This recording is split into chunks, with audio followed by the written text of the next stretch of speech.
Evangelho de Lucas, capítulo 23, versos de 24 a 47.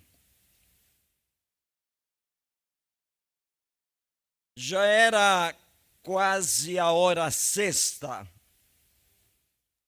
e escureceu-se o sol. Houve trevas sobre toda a terra até a hora nona. E rasgou-se o véu pelo meio, o véu do santuário. Então Jesus clamou em alta voz: Pai, nas tuas mãos entrego o meu espírito. E dito isto, expirou.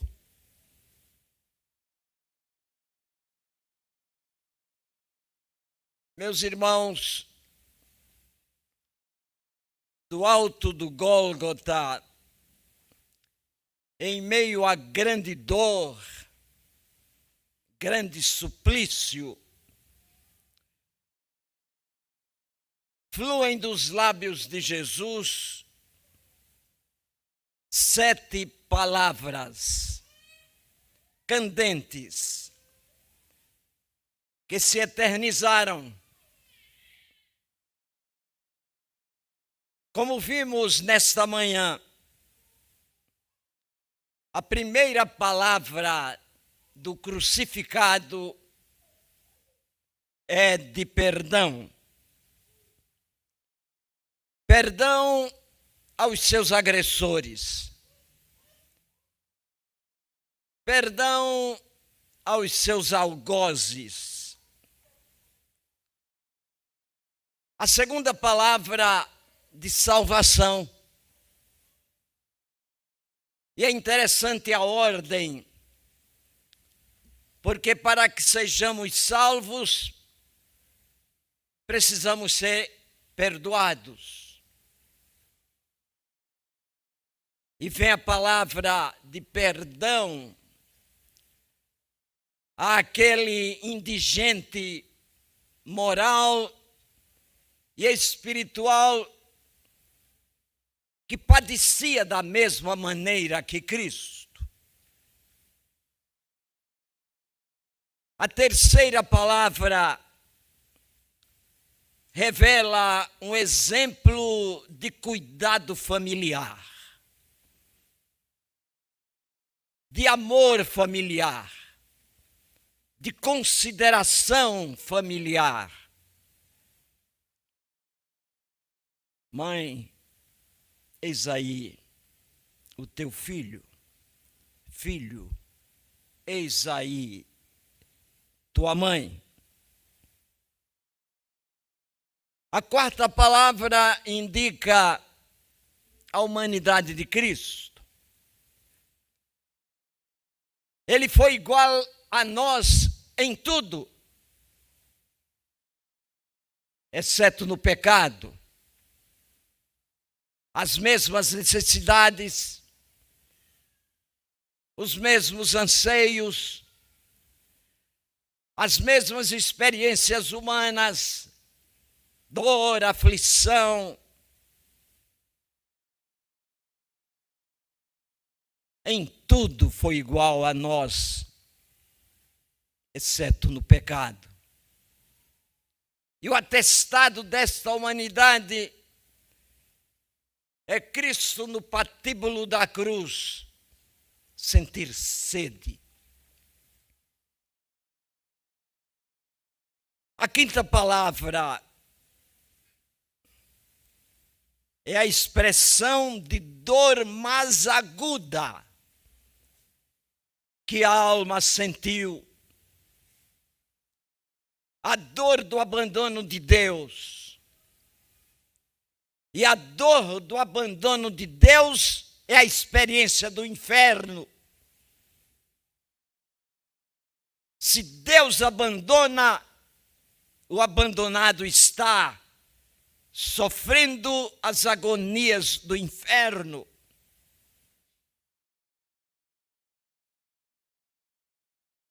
A sexta palavra é de vitória. Vitória pela missão cumprida. Vitória pela vontade do Pai executada nos mínimos detalhes, naquele ministério abençoado, executado por Cristo. E agora surge a sétima palavra, a última palavra, a qual é expressa em alta voz: Pai, nas tuas mãos entrego o meu espírito. E dito isto, morreu. Dito isto, expirou. Meus irmãos, 3 eventos se sucederam por ocasião da morte de Jesus. Segundo a narrativa evangélica, houve trevas da hora sexta à hora nona. O mundo ficou em trevas. O sol escondeu o seu rosto, como parecendo uma atitude de protesto contra a brutalidade humana. A luz apagou, Cristo morreu. Conta-se que um sábio na Grécia, naquele momento de escuridão, de terremoto, disse estas palavras: ou o mundo está se acabando, ou um Deus está morrendo. Este fenômeno aconteceu quando Cristo pendeu a sua cabeça. O segundo evento é que o véu do templo se rasgou de alto a baixo. O simbolismo desta fenda acontecida naquela cortina que separava o público do lugar santo dos santos se rasgou, simbolizando que se abria a oportunidade para que todos não apenas divisassem o Santo dos Santos, mas pudessem entrar naquele lugar restrito apenas ao sumo sacerdote uma vez por ano. O véu do templo se rasgou. Não se rasgou por desgaste. Não se rasgou pelo vendaval de tempo, do vento que enfraqueceu aquele tecido. Se rasgou como a providência de Deus, mostrando que a partir daquele sacrifício de Cristo, o homem podia entrar na presença de Deus, porque tinha agora um sumo sacerdote que era maior do que os sacerdotes da linhagem levítica. E é interessante o detalhe de Lucas: de alto a baixo. não de baixo para cima. Geralmente as mulheres sabem que as cortinas, elas se desgastam nas suas pontas. Elas vão se rasgando naquelas partes em contato com o chão, onde a poeira cai com mais vigor, com mais permanência. E é a partir de baixo que elas vão se rasgando.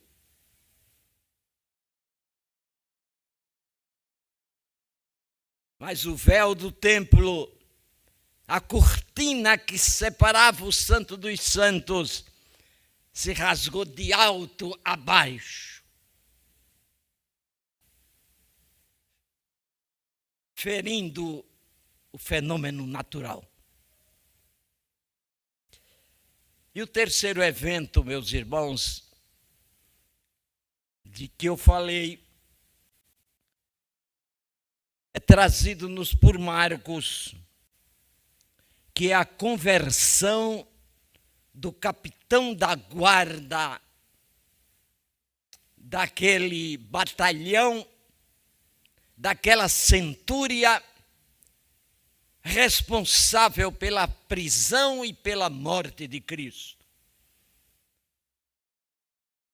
Não é um fenômeno que a gente feche os olhos.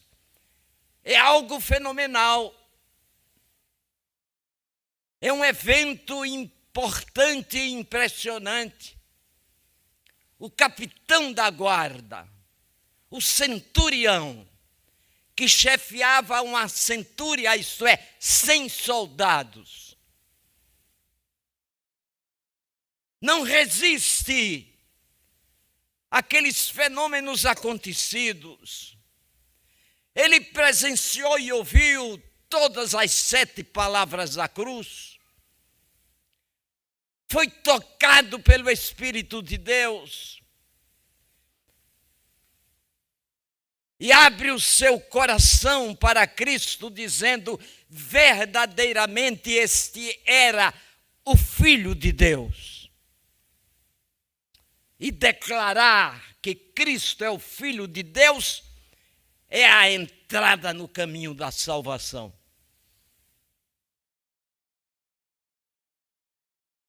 Eventos que acompanharam a morte de Cristo, que acompanharam aquelas 7 palavras. E a última: Pai, perdoa-lhes, porque não sabem o que fazem. Meus irmãos, a morte de Cristo na cruz, o seu ministério, era cumprimento daquilo que o Velho Testamento prenunciou. Todos os profetas, os salmos, os profetas maiores, profetas menores, os históricos, todo o Velho Testamento aponta para Cristo. Profetiza a vinda do Messias. E Cristo está no Velho Testamento, como disse Agostinho, de maneira latente. E no Novo, de maneira presente. O Velho Testamento se cumpre no Novo. Cristo é a realização das profecias messiânicas de todo o Velho Testamento. E estas palavras de Cristo: Pai, nas tuas mãos entrego o meu espírito, foram profetizadas por Davi. Foram profetizadas pelo grande rei Davi, que Pedro diz que ele era profeta também. Só que alguma diferença existe na profecia de Davi e no cumprimento desta profecia por Cristo.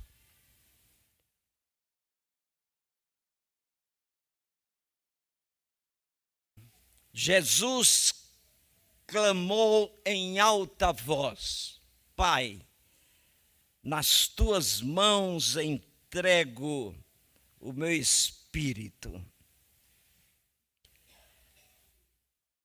O salmista diz que ele foi remido por Cristo. Ele foi remido por aquele que está falando. Cristo cumpriu a profecia de Davi. E, meus irmãos, Cristo não morreu por um erro judiciário, por um julgamento falso. Ele não morreu pela brutalidade humana, simplesmente. Ele morreu porque se entregou para morrer. Ele é o Deus Todo-Poderoso. Ninguém poderia tocar em Cristo se ele não consentisse. Ele mandou o mar se acalmar. Ele curou cegos, aleijados, leprosos. Ele ressuscitou mortos. Ele era todo poderoso. Ninguém poderia levantar a mão para ferir a Jesus se ele não consentisse.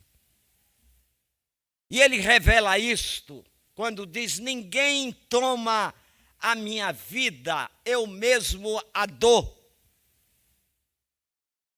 A dou e torno a tomá-la. Essa expressão de Cristo mostra, meus irmãos, que a vida continua depois da morte. Essa expressão de Cristo mostra que o homem vai para Deus, que o homem se encontrará com Deus. Ele não se dilui no seio da terra. Ele não se dissolve como matéria, mas o pó volta à terra que o era, e o espírito volta a Deus que o deu. Cristo demonstra que há uma continuação depois da morte. Pai, nas tuas mãos entrego o meu espírito. Estevão disse coisa parecida ao ser apedrejado: Senhor, recebe o meu espírito. E ele via Cristo à destra do Pai, em pé, esperando por aquele primeiro mártir do cristianismo. Cristo mostra que temos uma continuação depois da morte. Mas a palavra de Cristo, Pai, perdoa-lhes porque não sabem, ou melhor, Pai, nas tuas mãos entrego o meu espírito, indica que aqueles que estão em Cristo poderão também dizer, poderão também se lançar nos braços do Pai ao fechar os olhos para o tempo. Essa é a esperança do crente. Essa é a esperança que é inoculada no coração daquele que crê em Jesus Cristo, daquele que aceita o seu sacrifício, daquele que recebe o Senhor Jesus Cristo como o seu Senhor e o seu Salvador, como o centurião fez, como o ladrão que estava à sua direita fez. Mas também as palavras de Cristo, Pai, nas tuas mãos entrego o meu espírito, é um tributo da fidelidade de Cristo ter cumprido o seu ministério e ter feito toda a vontade do Pai, ter cumprido tudo aquilo que o Pai programou para ele. E tudo aquilo que o Pai programou para ele, ele executou com fidelidade e de maneira completa, de maneira perfeita, de maneira substitutiva, porque éramos nós para pagar aquele alto preço pelo nosso pecado. Meus irmãos, quão sublime é esta obra realizada por Cristo. O Pai lhe confiou a missão de, através da sua morte e ressurreição, conduzir a ele, o Pai, todo pecador perdido. E assim, ao terminarmos nossa peregrinação terrena, confiados neste sacrifício, aceitando o Senhor Jesus como nosso substituto, como nosso Redentor, também, ao fecharmos os olhos no tempo para abrirmos na eternidade, podemos dizer: Pai, nas tuas mãos entrego o meu espírito. E certamente poderemos ouvir dele esta expressão de boas-vindas: bem-estar, servo bom e fiel, entra na glória, entra no gozo do teu Senhor. Amém.